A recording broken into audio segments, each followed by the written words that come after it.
সবাইকে ঈদ মোবারক। আমি এই মুহূর্তে রয়েছি মানিকগঞ্জ জেলার দৌলতপুর উপজেলার যে খলসি ইউনিয়ন রয়েছে সেই খলসি ইউনিয়নে। আমরা কিন্তু জানেন যে সারা বাংলাদেশে কিন্তু আজকে ধর্মপ্রাণ মুসল্লিদের যে ঈদুল আজহা সেই ঈদুল আজহা পালিত হচ্ছে। আমরা দেখানোর চেষ্টা করব যে আসলে মানিকগঞ্জ জেলা দৌলতপুর উপজেলার যে খলসি ইউনিয়ন রয়েছে সেই খলসি ইউনিয়নে কিন্তু বিঘার পর যে বিঘা ধান ধান কিন্তু বিশেষ করে ধান কিন্তু পানির নিচে তলিয়ে গেছে। আসলে আমরা দেখার চেষ্টা করব যে ঈদের যে আনন্দ সেই ঈদের আনন্দ কিন্তু কৃষকের মাঝে একটু নেই। আসলে আমরা দেখানোর চেষ্টা করছি।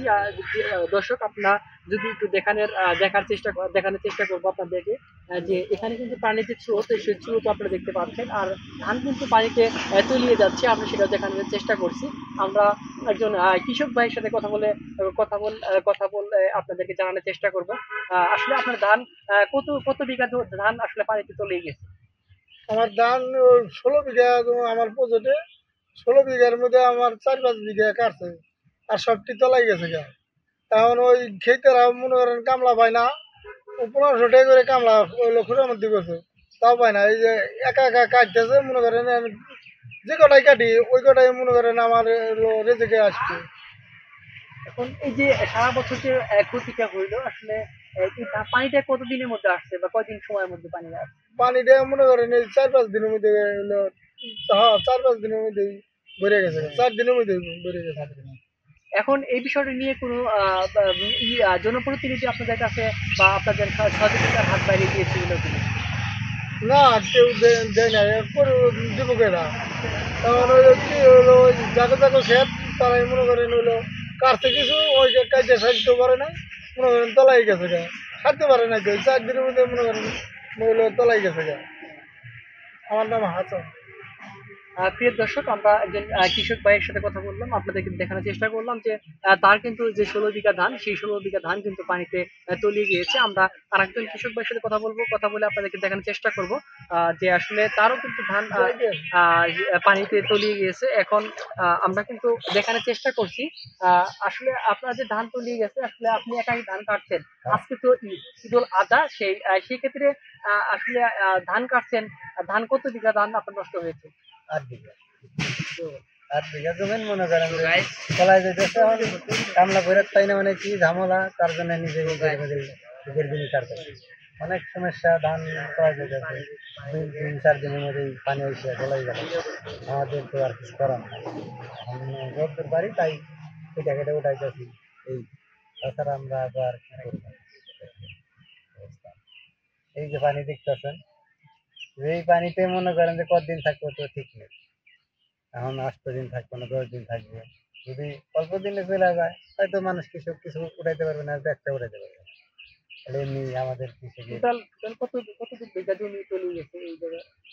না 400 বিঘা জমিন, 400-500 বিঘা জমিন কমছে কম। তারপর চলাই যাবে। কি নাম আপনার?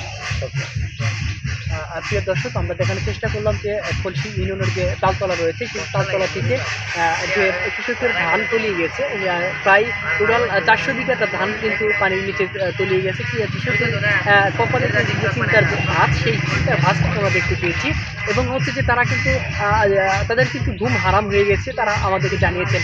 আমরা আসলে আমাদেরকে জানিয়েছেন যে সরকারের সুদৃষ্টি কামনা করছে এবং সরকারি সহযোগিতা না পেলে কিন্তু এই কৃষকগুলো কিন্তু হতাশার মধ্যে পড়ে যাবে।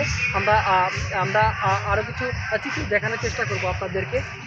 আসলে যে পরিবেশটা রয়েছে, যে পরিবেশে ধান এখন অবস্থান করছে সেই ধানের চিত্রগুলো যে আমরা একটু দেখানোর চেষ্টা করি। ধান কিন্তু পানির নিচে ধান ডুবে আছে এবং হচ্ছে যে এখানে টোটাল আমরা কৃষকের সাথে কথা বলে জানতে পেরেছি যে তারা আমাদেরকে জানিয়েছেন 400 বিঘা ধান এই পানির নিচে কিন্তু তলিয়ে গেছে। আসলে আজকে ঈদের দিন হওয়াতেও কিন্তু তারা ঈদ যে আনন্দ সেই আনন্দ কিন্তু উপভোগ করতে পারছে না। তারা কিন্তু যে কামলা লোকের অভাবে যে কাজের লোক নিবে সেই কাজের লোকের অভাবে কিন্তু তারা নিজেরাই ধান যতটুকু সংগ্রহ করা যায় তারা সংগ্রহ করার চেষ্টা করছে। আমরা দেখানোর চেষ্টা করছি যে এখানে ওনারা আমাদেরকে জানিয়েছেন যে 400 বিঘা ধান কিন্তু আসলে এই জমিতে রয়েছিল। এখন সেই ধানগুলো কিন্তু পানিতে ডুবে আছে।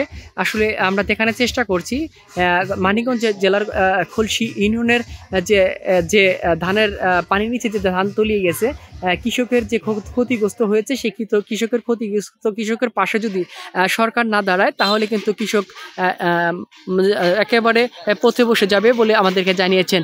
আমরা মানিকগঞ্জ দৌলতপুর থেকে আমাদের কাছে আজকের ঈদের যে আনন্দ, সেই ঈদের আনন্দ বদলে কিন্তু আসলে যে কৃষকের যে কষ্ট বা যে শ্রম দিচ্ছেন সেটাই আমরা দেখানোর চেষ্টা করেছি।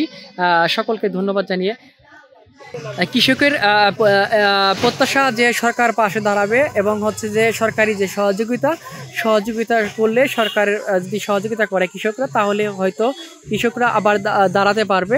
এক রাতের মধ্যে কিন্তু পানি এসে এই ধান যে ফসলি ধান, কাঁচা আদা পাকা যে ধান, সেই ধান কিন্তু তলিয়ে গেছে। যে লসের যে বিষয়টা হয়েছে কৃষকের, সেই লসটি কিন্তু তারা কিন্তু পুষিয়ে নিতে পারবে বলে আমাদেরকে জানিয়েছেন।